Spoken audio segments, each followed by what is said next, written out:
Hello, everyone. I'm so happy to be here with you. And I'm delighted to be part of this, this conference that is really addressing, I think, some very, very important topics. And hopefully, at the end of this presentation, you will find information that will be helpful to you as you continue to develop programs in your community to meet the needs of those individuals living with dementia, their families, and their care partners.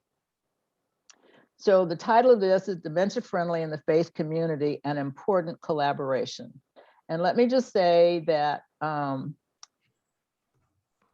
I was asked to do this, I was asked to give some background on collaborating with faith communities, but with a special emphasis on the Black church. So I just wanted to provide that information up front.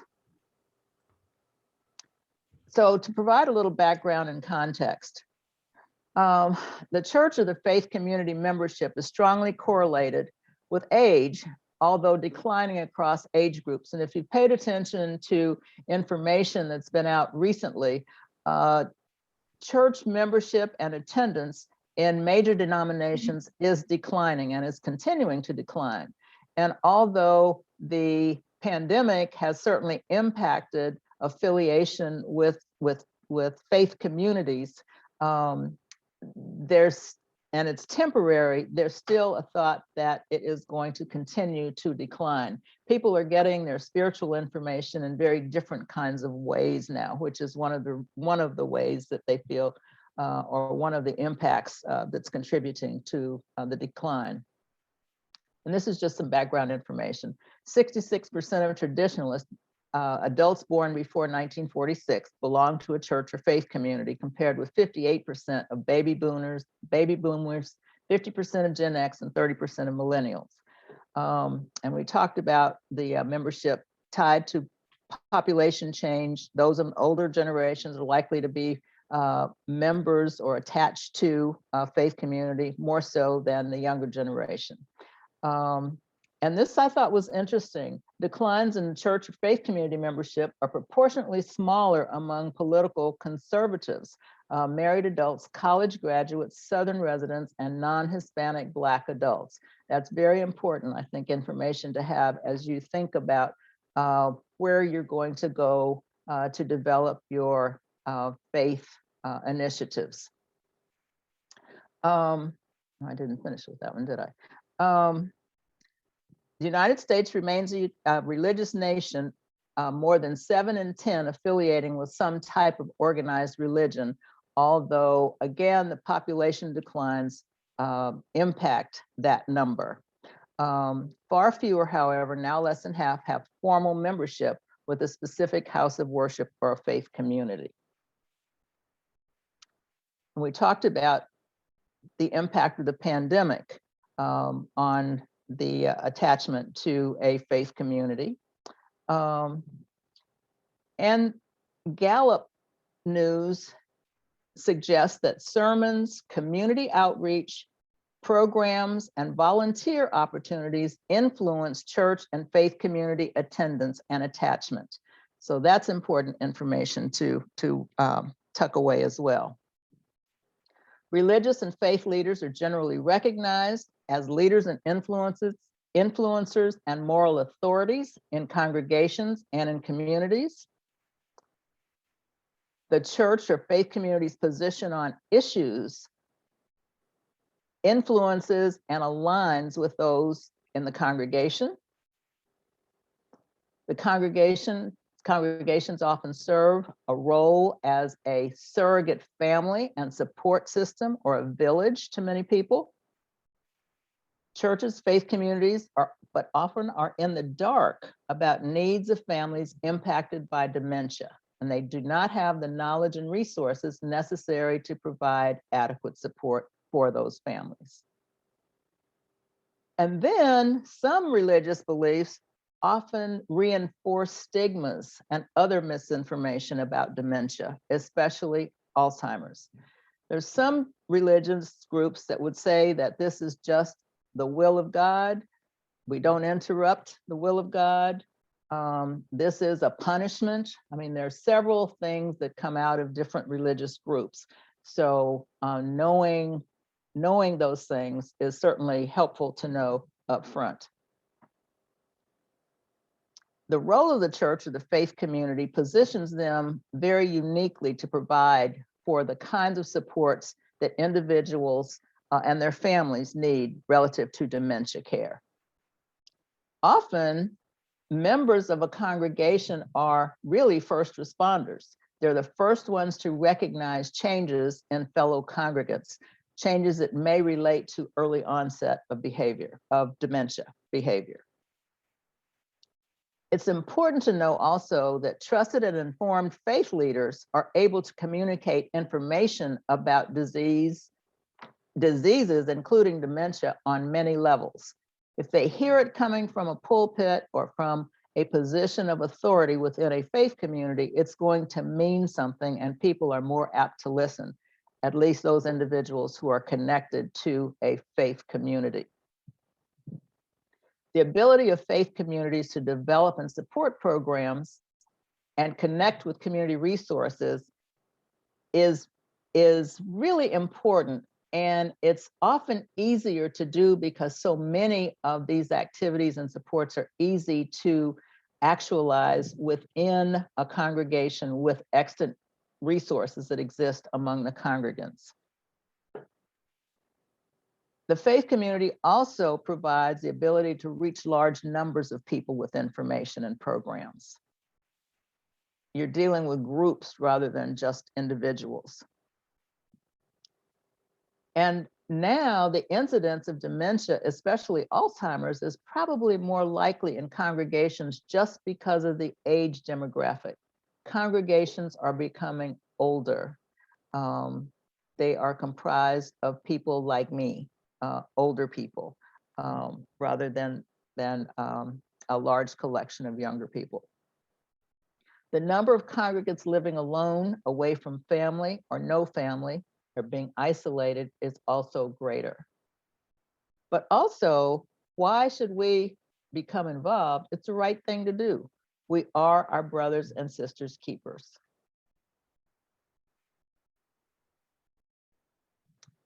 Okay, what currently exists? Involving the church or the faith community in critical issues is not a new concept. Historically, this is what churches or faith communities have done. They've met the needs of community and of the community and the congregation. This is especially true within the Black church.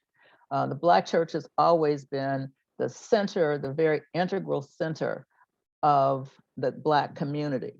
It's a source of information, it's a source of support, it's a source of resources, and it's a place where a lot of young people have gotten a start because opportunities to advance were not, or to even perform were not available in other venues. So the Black church has provided historically, particularly during segregation and Jim Crow, an opportunity for information, support, and other kinds of things that no place else had.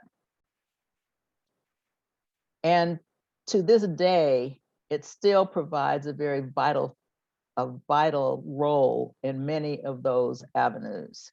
And especially now in the current social environment, it's become even more important. Involvement with dementia, Alzheimer's within the church or faith communities is relatively new, but it's still emerging. And much of the seminal work that has been done in the UK. As a matter of fact, this is where the concept of the Purple Service was originally identified and developed.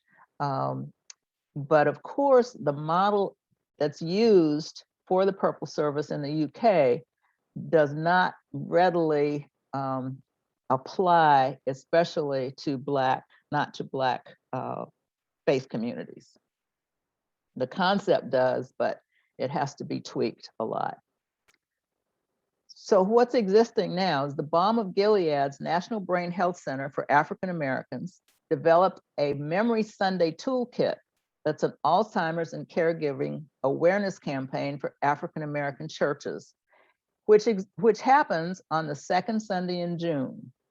And here again, it provides information. And I know these slides are a little dense, but I know they're going to be shared. And I did want to provide information in case you did not get all the information in your notes. But the whole idea of Memory Sunday was conceptualized at the University of Kentucky, Sanders Brown Center on Aging, who gave permission to the Balm of Gilead to adopt and adapt the information for their book on Alzheimer's for African American churches. And now this has become a national initiative as part of the National Alzheimer's Awareness Campaign for targeting African Americans nationally.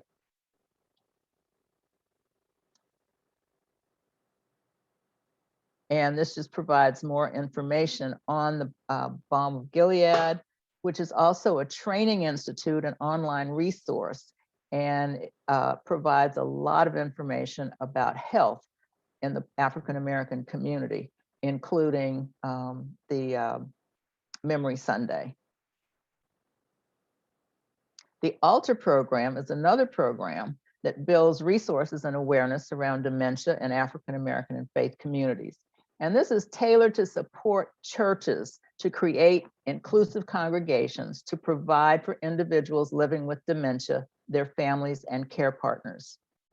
It was developed by African American health professionals at Emory University, and it provides complementary services like education and certification that recognizes the church as a welcoming and supportive environment for families facing dementia.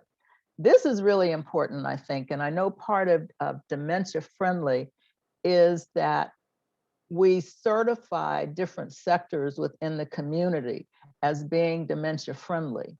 But this is a subgroup of the faith community, and this is certifying African American churches primarily.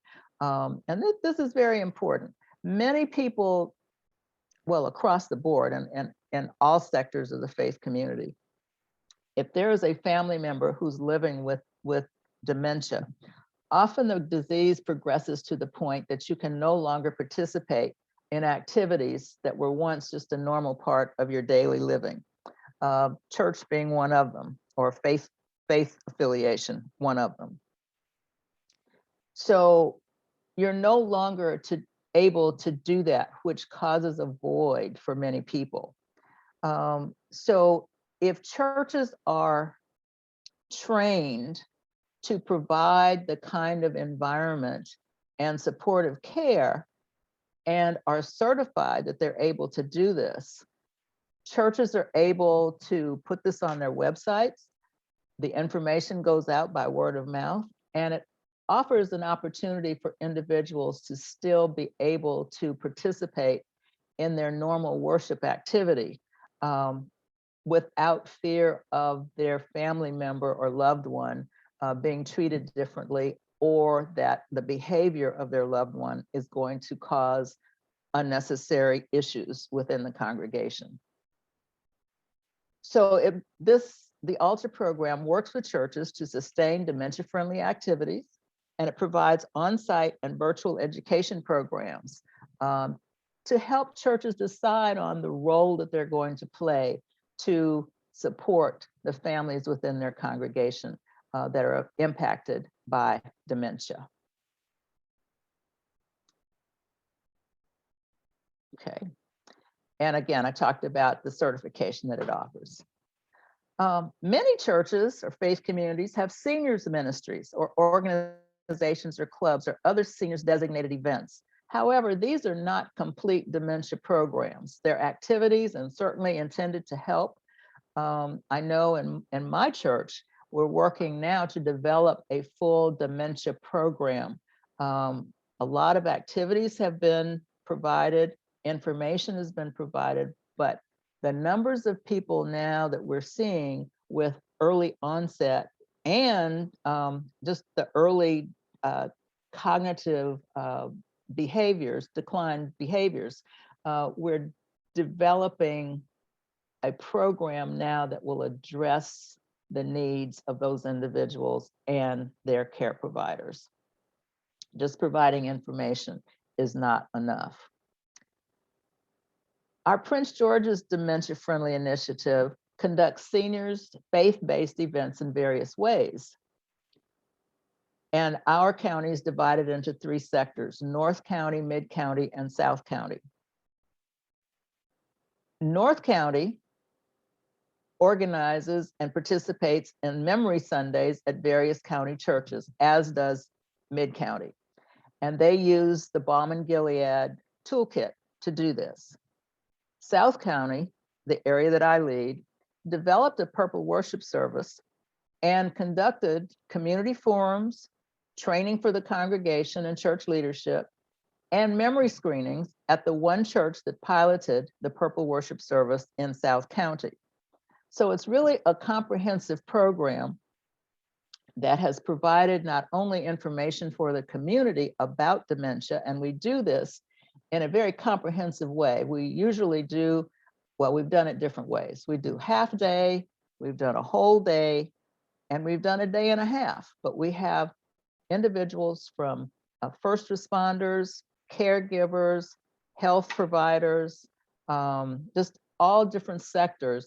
Oh, we do legal, seniors, elder law, and anything we can think of that's going to impact the life and quality of those individuals living with dementia, just to present a more complete gestalt of the disease, so that people will see that there are a lot of different things that are interacting and that need to be addressed when caring for a person with dementia. So this is part of our whole Purple Worship comprehensive program, doing the community forums, training for the congregation, presentations and worship services, just as updates and information on research, on the latest information on care of individuals living with dementia. Getting the leadership involved, training them, and then memory screenings that we do on a fairly regular basis at this one church. As I mentioned, this was a pilot church. We're taking this to a much larger forum. We had initially a county-wide forum for churches, well, South County-wide, where we brought in 50-some churches, leadership from 50-some churches, and provided the initial introduction to dementia-friendly and the faith portion of it. So we are taking that now and making it larger, and we hope to provide the altar program training so that we can start certifying some of these churches as being altar certified dementia-friendly congregations. I mentioned that the Purple Service was borrowed from the United Kingdom. And this is a way, the Purple Service provides a way for the person living with dementia, the care partner or family member, to worship together in a service that's designated to meet the cognitive decline, share a meaningful experience, and make memories. And I will share more about that a little later. What did we do? We selected a church attended by several of our action team members. We met with the pastor and several church leaders to explain the program and discuss the Purple Worship Service and our vision as a basis to begin the discussion. We decided on a date to present the program to the congregation in each Sunday service, and subsequently convened and led a half-day meeting with the church leadership and clergy, which we needed to get buy-in and to arrive at a clear decision about the program and commitments, time, and resources. We identified dates to coincide with religious holidays or observances such as Christmas, Easter, Mother's and Father's Day, Thanksgiving, and Valentine's Day that we call Love Day, where we could have a worship service to celebrate these different occasions. We talked about the service. It would not be long, 20 minutes max. heavy on songs. And you have to remember that one of the last parts of the brain to go is the part that's associated with music. Familiar Bible or other spiritual messages, short, and a very short message or interactive activity that they can participate in. Sorry that the rest of that did not come out. 2 minutes, Flavia. Oh, okay. All right. We had a fellowship hour to model again healthy food choices for care partners. And we always had a small gift for them to take with them. We conducted memory screenings at the church, again, community forums, and someone from the church reported at our monthly action team meetings on the Purple Worship Service. Participants and their care partners are invited to welcome and to participate in other dementia-friendly activities, and we developed an evaluation for the Purple Worship Service. Everything, this is important, everything happens within a cultural context, our beliefs, behaviors, perceptions, health and healthcare, everything. Within each major cultural designation, there are subcultures. Identify the church, the faith community you wish to work with. Know and understand the prevailing culture of your community and that of the church with which you want to work. And I talked about some of the other things. And remember that spiritual, faith, and religious practices are rooted in culture. Any practice or discipline that misses this is way off the mark. Faith, beliefs, and practices vary from culture to culture. One size does not fit all.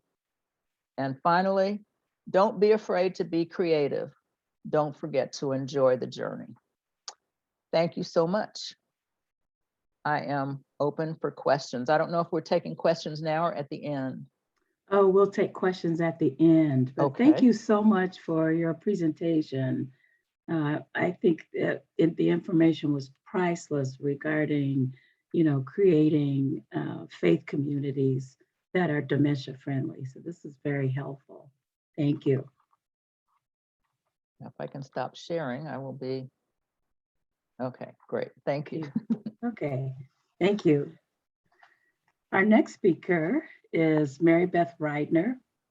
Mary Beth Rieder resigned as the university librarian for Roosevelt University in Chicago, Illinois in 2008 to care for her husband with a young onset dementia.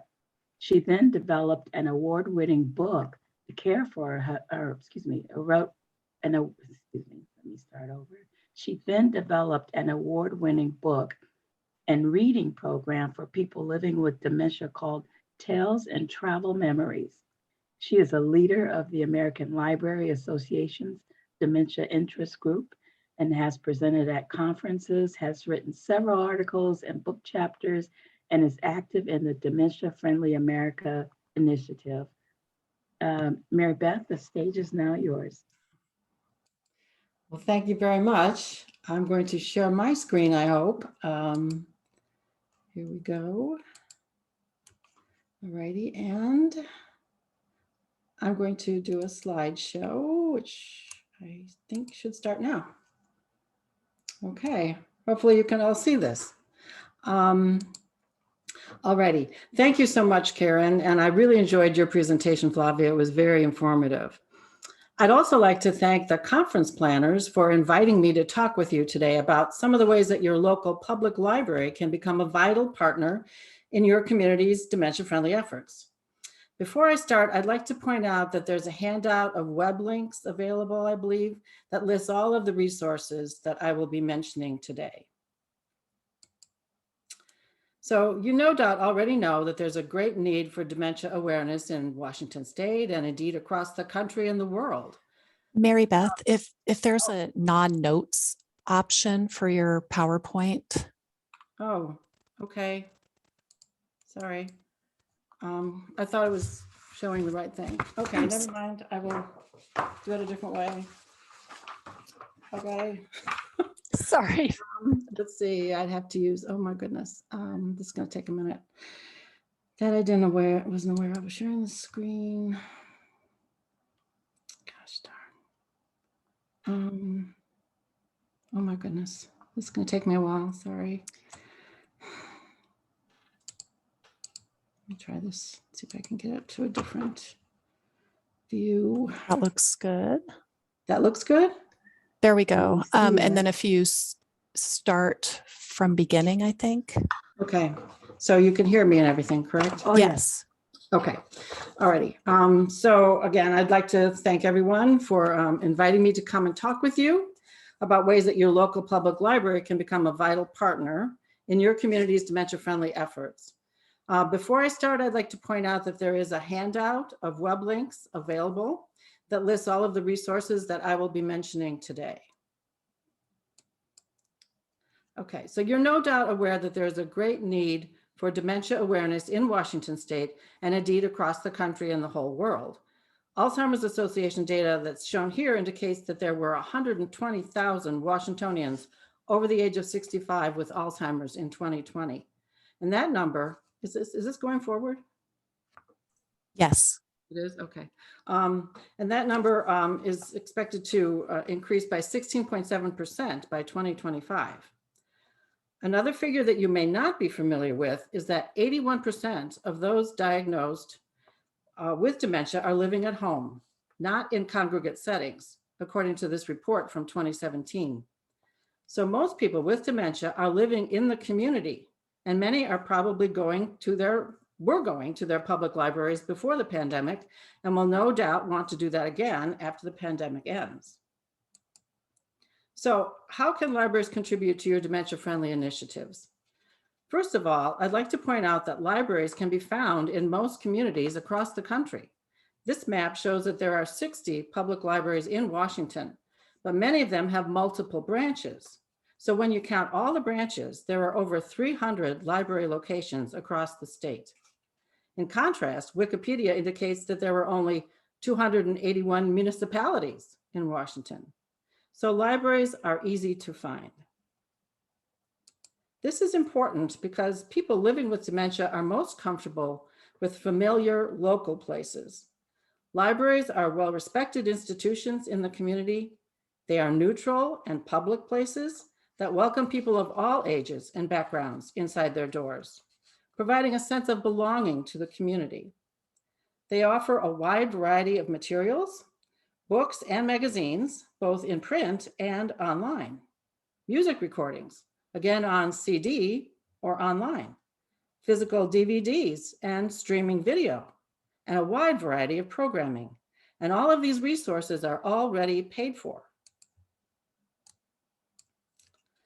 Indeed, this broad, welcoming attitude is reflected in most libraries' mission statements.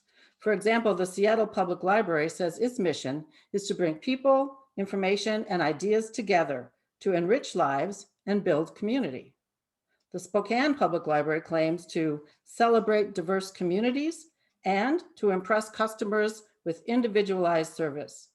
Indeed, libraries across the country are proactively seeking ways to be a central part of the communities they serve. And Dementia Friendly Initiative is a perfect match for these stated objectives. Now, inspiration for much of the dementia-friendly work that librarians across the country, including myself, are doing comes from these guidelines for library services to persons with dementia, developed by the International Federation of Library Associations back in 2007. These guidelines were based on the efforts of librarians in the Netherlands and the United Kingdom, similar to what Flavia was indicating, who advocated for the use of books and reading with this population. These guidelines are still relevant today. Now, Dementia Friendly America has recognized that libraries should be included among the many community sectors that are vital participants in the nationwide initiative. There is a library sector guide, as shown here, that outlines many of the things that I will be telling you about. So, in what practical ways can libraries participate? Many libraries have meeting room space that is ideal for educational programs such as those provided by the local Alzheimer's Association chapter, or staff from a local hospital or medical center. I imagine that many Washington libraries are already offering such programming for caregivers and the general public. The local dementia-friendly initiative might also want to hold training events for the public in the library. While we're on the topic of training, I'd like to suggest that a first step in becoming a dementia-friendly library is to offer training for all library staff. The National Network of Libraries of Medicine sponsored a grant to develop a free webinar designed for library staff. And you'll find the link to this webinar on the handout. I'm sure that Washington libraries have already purchased books and other materials on Alzheimer's disease and the other dementias, as well as books on caregiving for their collections. They may want to market them as special collections on their websites, as these two libraries have done, or create special displays at different times of the year. Libraries may also want to open their meeting rooms to caregiver support groups. This is a photo of my own support group, which met at the Elk Grove Village Public Library in Illinois prior to the pandemic. Support groups are of tremendous benefit for those who are caring for their family members. Remember, most people living with dementia are still living at home and are cared for by unpaid family and friends. Before we move on to programming ideas, I'd like to suggest a somewhat revolutionary idea that may be outside the comfort zone of some librarians and even some caregivers. And that's to recognize that many people living with dementia can still read, especially in the early and middle stages, and they can benefit directly from library materials. There are research studies that bear this out, such as the work done by Professor Michelle S. Bourgeois of the University of South Florida. And she states, "All my research demonstrates that people who were literate maintain their ability to read until the end stages of dementia." The University of Liverpool has also done research that documents the benefits of reading for people living with dementia. We may need to recognize that there are now different purposes for reading for people living with dementia. Instead of reading a best-selling novel, they might now enjoy browsing through a book on a favorite hobby or some other topic that is of particular interest to them. Literacy activities can stimulate memories and encourage social interactions and conversations. Participants can get a feeling of competence and well-being from doing something that they have always enjoyed. At every session that I conduct, I see people experience moments of joy at learning or relearning something new found in a book. It's important not to make assumptions based on prior beliefs. Facility staff and even family members are often surprised by the reading ability of participants. A simple invitation to read out loud often produces wonderful results. Don't mistake shyness or a lack of glasses for an inability to read. Browsing through nonfiction is another successful literacy activity. It's amazing to see them flipping through books on a wide variety of topics and talking with program staff and each other for 20 minutes at a time. A gold standard of care for persons with dementia that is now emerging is called person-centered care.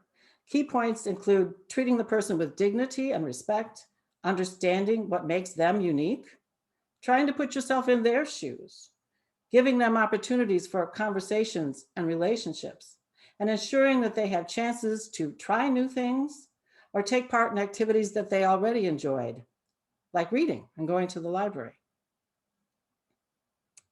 Using my own late husband, Steve, as an example, it's helpful to concentrate on each person's unique interests, hobbies, and life experiences. Some of Steve's interests were motorcycles, the Old West, home improvement, and the Vietnam War, as he was a veteran. There are many types of what I call literacy materials that can be used successfully with people living with dementia. Short fiction, such as folktales, short stories, or excerpts from classic fiction can all be used for oral reading. Nonfiction books, richly illustrated with color photographs, can be selected from both the adult and children's collection for browsing. I have found that the travel theme allows for a selection of a wide variety of topics, including geography, history, culture, sports, art and architecture, and cooking. Local history is another popular topic and gets participants remembering and eagerly talking. Gary Glasner of the Alzheimer's Poetry Project advocates for choral reading of poetry, along with what he calls the call and response method. Typing out the lyrics to songs in a large font makes it easy for participants to sing the whole song, not just the chorus. By the way, I don't remember all the words to every song, and I imagine you don't either. Word games are another way to engage participants in a literacy activity. Not too far. Another way to reach out to those living at home is through prepackaged circulating kits that caregivers can check out and share with their care partners and give them a stimulating and enjoyable experience. These kits can also be used by activity directors to bring to their facilities and conduct on their own. Each library can develop kits that are tailored to the needs and interests of their own communities, and they don't have to be expensive. Here's an example of a kit developed by the Gail Borden Library in Elgin, Illinois, to expand the reach of their Tales and Travel program. Many dementia-friendly communities are now offering memory cafes, which, for those of you who may not know, are social gatherings that welcome those living with dementia and their care partners. A search of the Memory Cafe directory shows that there were over 30 memory cafes across Washington before the pandemic. A few of them were in libraries. Perhaps as these memory cafes begin to meet again in person, you might want to consider hosting them in your local public library. Now, I am a snowbird and I spend my winters in Arizona and my summers in Illinois.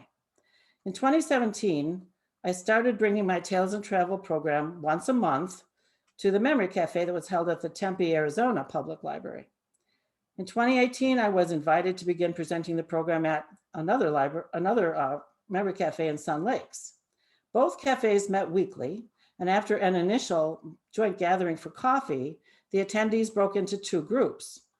One was a support group for care partners, and the other was an activity program for those living with dementia. The Tempe program usually had an attendance of about 50 to 60 people every week before the pandemic, which shows how valuable memory cafes can be. Now, I've mentioned this Tales and Travel program several times. Let me tell you a little bit more about it. The original program took residents of memory care facilities on imaginary trips to another country or part of the United States using library materials. The program included oral reading and browsing through nonfiction books to stimulate memories and conversation. Tales and Travel is not a passive program. It was designed from the beginning to get participants actively involved in the sessions. In a way similar to art and music therapists who use their specialties to engage those living with dementia, librarians can use literacy activities as the vehicle to encourage active participation. We all know that it's helpful to engage all of our senses when participating in a cognitive activity. A book is a terrific manipulative that stimulates memories and prompts conversation. The ultimate goal is to provide an enjoyable experience that promotes feelings of community and competence. Here is the link to the website that has a lot of resources for libraries or memory cafes that might want to replicate the program, including a video of the program in action and 31 folktales that can be freely used for oral reading under a Creative Commons license. Now, with the advent of the pandemic, memory cafes could no longer meet in person, and the Sun Lakes, Arizona Memory Cafe quickly pivoted to a virtual program. I offered to convert my Tales and Travel session into an online format. I call this new series Tales and Travel Adventures. Using photographs taken from my own travels, I have so far created 11 trips to places like Chicago, California, London, and Italy. I have written a simple narrative that participants in the Zoom meetings take turns reading out loud. I also incorporate singing, poetry reading, and word games into the programs. Now, these sessions are available as YouTube videos and as PowerPoint slide decks for anyone to use for their own programming.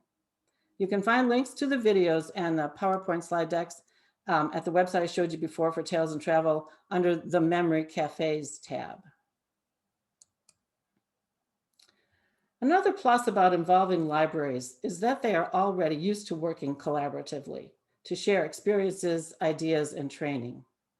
Here's an example of a successful memory care collaborative in Wisconsin. At the Library Memory Project, 21 public libraries in the Milwaukee and Waukesha counties of Wisconsin have formed several partnerships to take turns hosting a memory cafe, a monthly memory cafe. Now, this collaboration exemplifies how rural and small libraries can work together to make the most of their limited staff and resources. The Town Hall Library in North Lake, Wisconsin serves a population of 3,346, but their residents can take part in this rotating memory cafe found in libraries that are located geographically nearby. The other 4 libraries in this collaboration all have populations under 17,000. What they might not have been able to accomplish individually, they can accomplish together. By the way, I love this library slogan, a small community library with a big heart. Another example of collaboration is this group called Serving Patrons with Dementia, which brings together multiple libraries in the Reaching Across Illinois library system to share programming ideas and experiences. Before the pandemic, they met quarterly in person, but they migrated to Zoom after the start of the pandemic.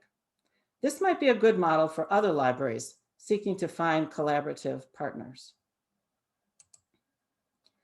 Librarians are becoming increasingly aware of the special needs of diverse groups within their communities.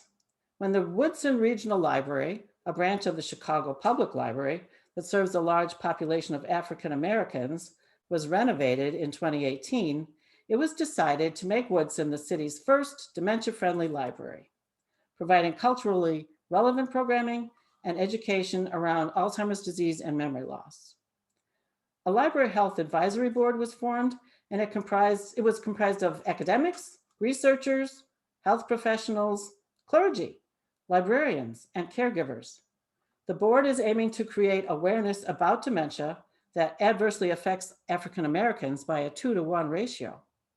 They have held town meetings in the library to both provide information and to discover what the community actually wants and needs. There have been education programs, a support group was formed, and there are plans to bring in arts and cultural programming similar to the Memory Cafe format. Before I conclude, I just want to point out a few additional programming resources. There are some terrific programs in Washington already. Nancy Sloat at the Seattle Public Library has been active in setting up dementia-friendly programs through a collaboration between the library and the Silver Kite Community Arts Organization. Here are 2 of the online programs that were held in August. One was a virtual travel trip, and the other was dementia-friendly folk dancing. Momentia is also a local organization that might be a source of collaborative programming. I pulled down their drop-down menu here under virtual programs, and you can see the wide variety of programming that they suggest for those living with dementia. Music and Memory is a well-known program that encourages care partners to develop personalized music playlists to help bring joy and meaning into the lives of their loved ones. Libraries can be a terrific source for this music when creating these playlists. Maybe libraries could host a dance party using oldies but goodies found in their music collections. Who knows? Almost anything goes in a memory cafe. Another idea-generating organization is Time Slips. They suggest using a painting or photograph to stimulate storytelling by the participants. Each person contributes a sentence, and the final story can be written down and distributed. Finally, I'd like to suggest that you seek local partners for programming. Small-scale, homegrown activities are often the most successful. People living with dementia appreciate slower-paced activities that allow them the time to process what they are seeing and hearing, and then to formulate responses. So consider partnering with local museums, zoos, theater and music groups, and even the Historical Society. Each community knows best what might engage their local residents living with dementia. I hope that you can see that libraries are a vital community hub that can be very valuable to any community's dementia-friendly efforts. Here are 2 professional library resources that might be of value to the librarians in the group. The Library Services for Dementia Alzheimer's is an interest group of the American Library Association. And LS4DA is a Google group, and it's not just for librarians. Members of the dementia-friendly organizations would be welcomed into the group. So I think my time is just about up. I'd like to thank you for your time and interest, and I would be happy to answer questions now or later by email. Thank you.